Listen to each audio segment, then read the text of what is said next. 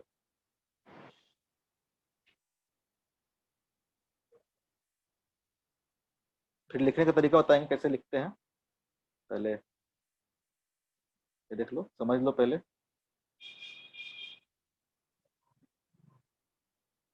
ठीक है, suppose that यहाँ से 1 मीटर ब्लॉक क्या कर गया, ऊपर चला गया। अब ब्लॉक क्या आ गया, यहाँ पे आ गया। ठीक है, ये ब्लॉक अगर यहाँ पे,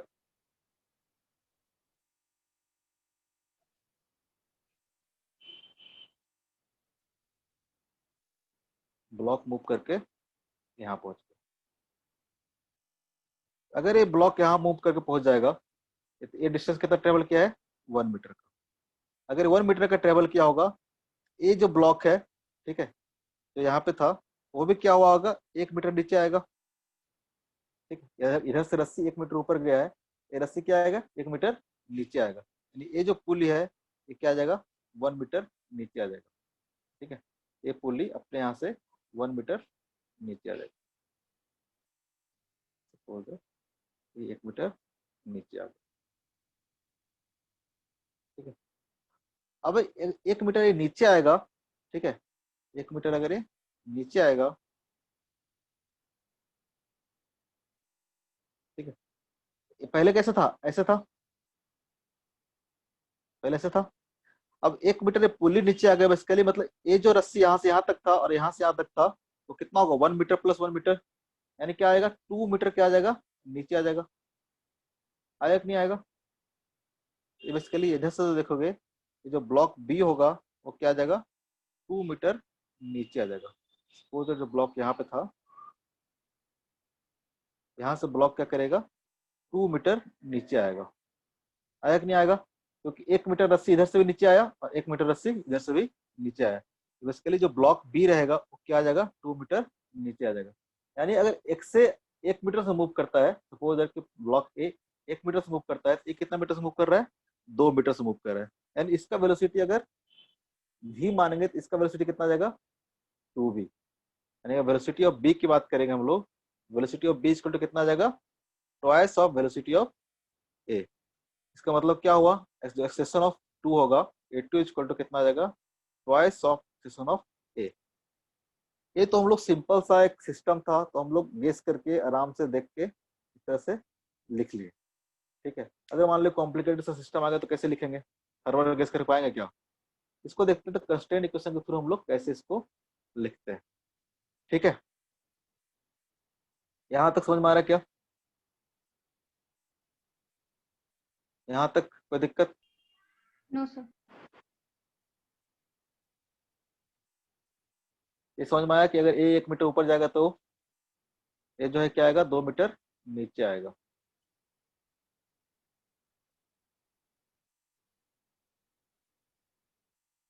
इसी डायग्राम को ले लेते हैं वापस से नीचे की ओर।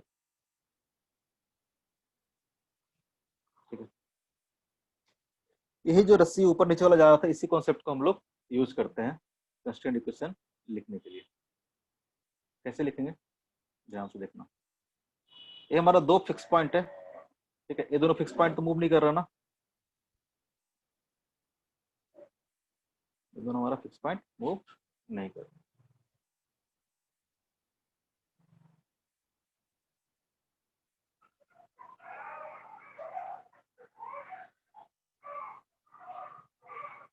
सपोज मान लेते हैं कि जो यहाँ से यहाँ तक का डिस्टेंस है, उसे मान लेते हैं x0 मान लेते हैं।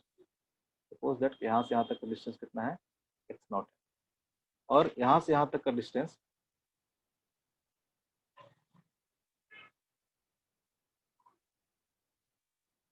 यहाँ से यहाँ तक का डिस्टेंस सपोज दैट x1 है। इससे हम लोग मान लेते हैं कि यहाँ से लेके इस पुल्ली का जो डिस्टेंस है वो है x2, और यहाँ से लेके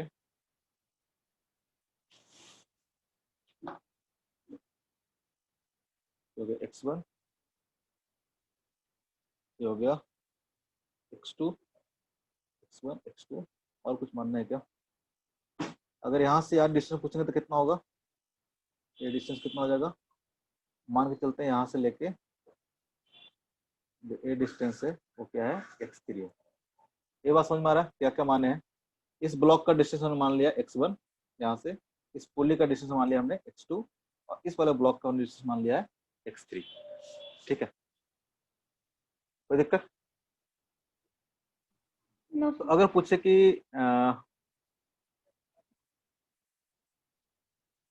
यहाँ से नहीं मानते, ज्यादा बेटर रहेगा, थोड़ा कॉम्प्लिकेटेड हो जाएगा। अपने का ये भी पुली तो फिक्स है ना, ये पुली क्या है अपना? फिक्स है। हम लोग सारा डिस्टेंस इस पुली से मानते हैं, सारा डिस्टेंस हम लोग इस पुली से मानते हैं। ठीक है, कुछ नहीं किया मैंने, जो ऊपर से x0 ले रहे थे बस अब क्या हो गया, यहाँ से ले रहे हैं, इस पुली से ले रहे हैं। ये पुली क्या हमारा फिक्स है। ठीक है, ये डिस्टेंस हो गया x2, यहाँ से ये पूरा डिस्टेंस कितना हो गया? x3। ठीक है, तो अगर हम पूछें सपोज दैट इसका वेलोसिटी है va, तो va इक्वल टू क्या आएगा? va इक्वल टू आएगा क्या? dx1 by dt। va equal to क्या आएगा? dx1 by dt। जितना x1 चेंज हो रहा है वही वेलोसिटी आएगा ना। ठीक है, उस तरह से अगर vv की बात करें हम लोग, ठीक है, वेलोसिटी ऑफ पार्टिकल b, तो vb इक्वल टू कितना आ जाएगा? vb इक्वल टू कितना आ जाएगा? dx3 by dt।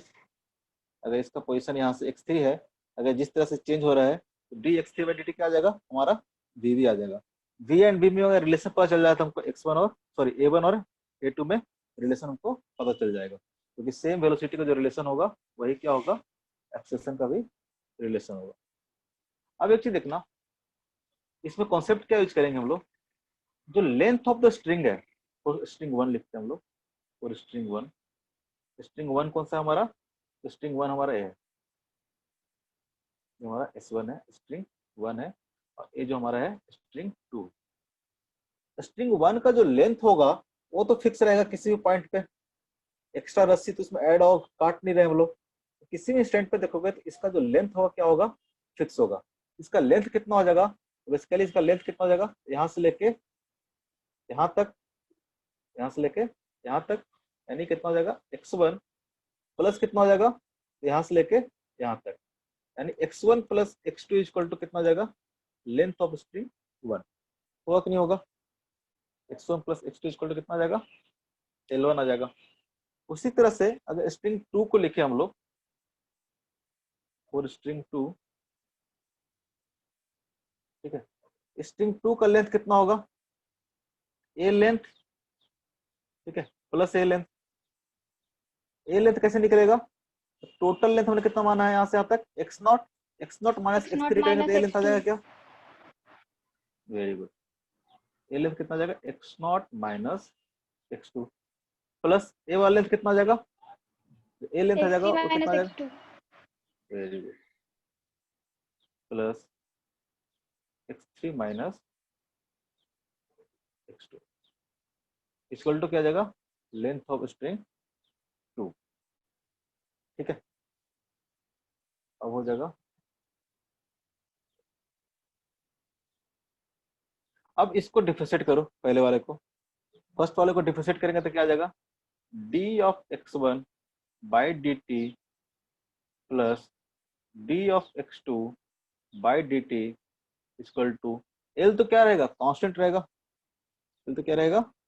कांस्टेंट रहेगा, तो कितना आ जाएगा? जीरो। यहाँ से क्या आ जाएगा? dx1 by D T equal to minus of dx2 by D T, यानी इसको बोलेंगे v1 plus dx2 by D T क्या देगा? वेलोसिटी ऑफ पुली देगा, इसको हम बोलते हैं velocity of pulley, equal to कितना आ जाएगा? जीरो। यहाँ से अगर देखोगे, यहाँ से अगर देखोगे तो कितना आ जाएगा? जो रिलेशन v1 में होगा सेम रिलेशन क्या आ जाएगा? पुली में आ जाएगा, यानी V1 इक्वल टू कितना आ जाएगा, माइनस ऑफ Vp। ठीक है, कोई दिक्कत? अब इसको डिफरेंशिएट करो। एक्स नोट क्या है, एक्स नोट कांस्टेंट होगा कि नहीं होगा? एक्स नोट क्या यस है, सर। यहाँ से लेके यहाँ तक का लेंथ है, ये क्या रहेगा, कांस्टेंट रहेगा। इसको अगर डिफरेंशिएट करेंगे तो क्या आ जाएगा, टर्म जीरो हो जाएगा। ये टर्म कितना हो जाएगा, जीरो हो जाएगा।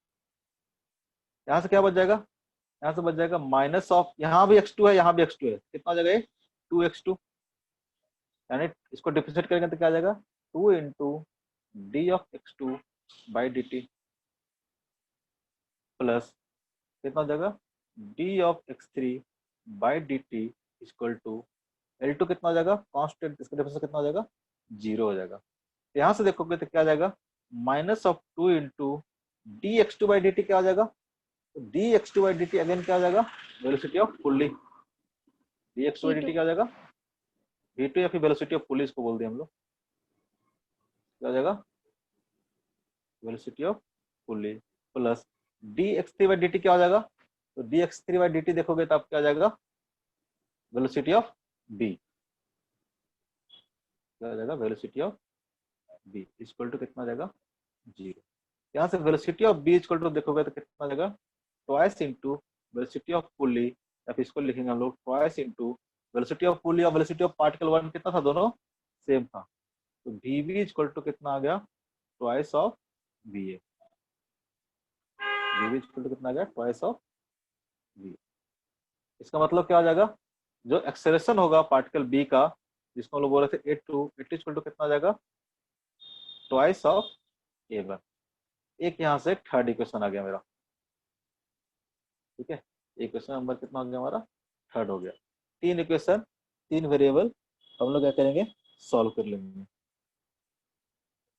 ठीक है, तीन इक्वेशन तीन वेरिएबल हम लोग क्या करेंगे, सॉल्व कर लेंगे। तो क्या हर बार इतना ही करेंगे क्या, ऐसे करने लगेंगे तो पागल हो जाएंगे, नहीं यस सर। है? इसका एक हम दूसरा मेथड भी पढ़ेंगे निकालने के लिए। कई बार तो आपको गेस वर्क से ही काम चल जाएगा, जो पहला गेस वर्क बताए थे ना हम लोग स्टार्टिंग में, कि अगर 1 मीटर जाएगा तो कितना मीटर आएगा, ऐसे क्वेश्चन, कुछ क्वेश्चन तो आप क्या करोगे, ऐसे है सोच सोच के आप फटाफट इसको कर लोगे। नहीं होगा तो फिर इसको लगाना है, ये नहीं होगा तो दूसरा तरीका बताएंगे, इस करते हैं। सपोज इसको क्वेश्चन घर से करके आना, इसी मेथड से करके देखना, ट्राई करके क्या होता है कि नहीं होता है। उसी तरह क्वेश्चन है, बस थोड़ा सा चेंज कर देता हूँ।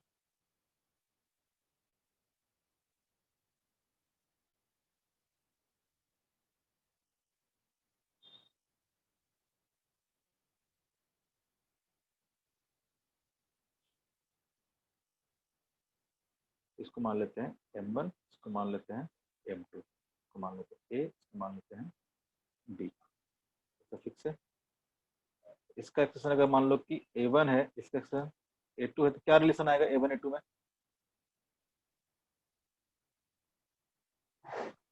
A1 A2 में क्या रिलेशन आएगा, sir A1 equals to 2A2। कैसे, पहला बात तो ये जो डायरेक्शन है, ऐसा डायरेक्शन नहीं होगा, डायरेक्शन क्या होगा, उल्टा होगा, यही कोई नहीं बताया पहले तो। डायरेक्शन देखोगे तो क्या होगा, ए ब्लॉक अगर ऊपर नीचे जाएगा, दोनों डायरेक्शन क्या होंगे, उल्टा होंगे। अगर इसको मानेंगे तो इसको मान लेंगे हम लोग A1 ऊपर की ओर। सपोज दैट के ब्लॉक हैवियर है, ए ब्लॉक मान लो कि नीचे आ रहा है, ए ब्लॉक नीचे आएगा, तो सपोज दैट यहाँ से 1 मीटर मान लो कि नीचे आ गया, मतलब ये पुली क्या है, 1 मीटर नीचे आया। अगेन क्या होगा, 1 मीटर अगर नीचे आएगा तो ब्लॉक बी कितना नीचे जाएगा, यहाँ से देखोगे तो आप 1 मीटर ए रस्सी और 1 मीटर ए रस्सी, एक क्या जाएगा नीचे, 2 मीटर जाएगा। यानी यहाँ से भी रिलेशन क्या आएगा, A2 इक्वल टू क्या आएगा, twice of A1, A2 equal to twice of A1। Same तरह का क्वेश्चन है, बस उल्टा करके दे दिया। सेम तो नहीं लिख दिया जी, सेम ही डाल दिया क्या क्वेश्चन,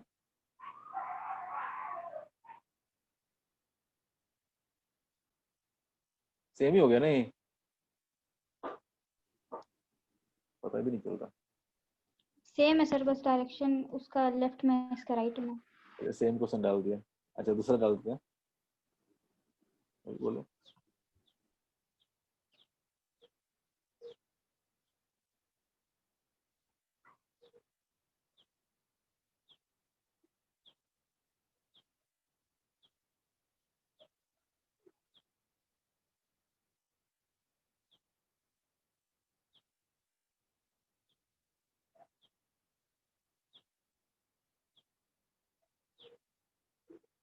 मान लो ए है, मान लो कि बी है, ठीक है। इस तरह से सिक्स मान लो A2 है, इसका मान लो कि A1 है। आपको निकालना है A1 A2 में रिलेशन निकालना, ये तो अलग है ना, ठीक है। ये यस सर। फुल्ली था, ये फिक्स है। आपको होमवर्क में रहेगा A1 A2 का आपको निकालना है, क्या रिलेशन आएगा। डायरेक्ट बताओ तो क्या आएगा।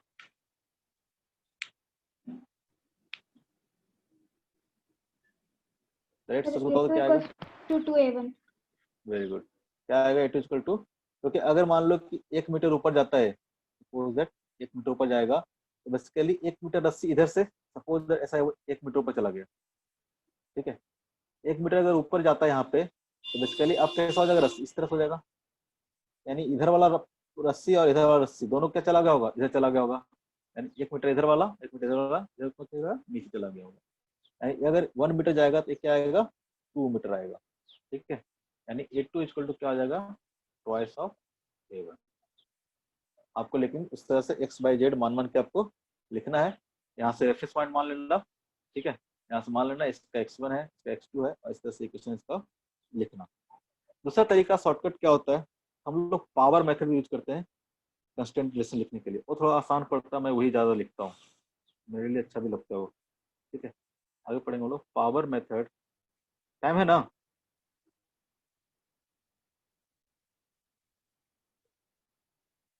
Power method to find the, time है कि नहीं है, थोड़ा लंबा चलेगा ये। नो सर, टाइम नहीं है अब। 1 मिनट है सर। 1 मिनट में तो नहीं हो पाएगा। Power method to find the constant relation, चलो हम यहाँ से करेंगे नेक्स्ट क्लास में, ठीक है। काफी सारे क्वेश्चन देंगे। अब मेन आपका जो है शुरू हो गया है चीजें। आज के लिए हम लोग यहीं रोकते हैं।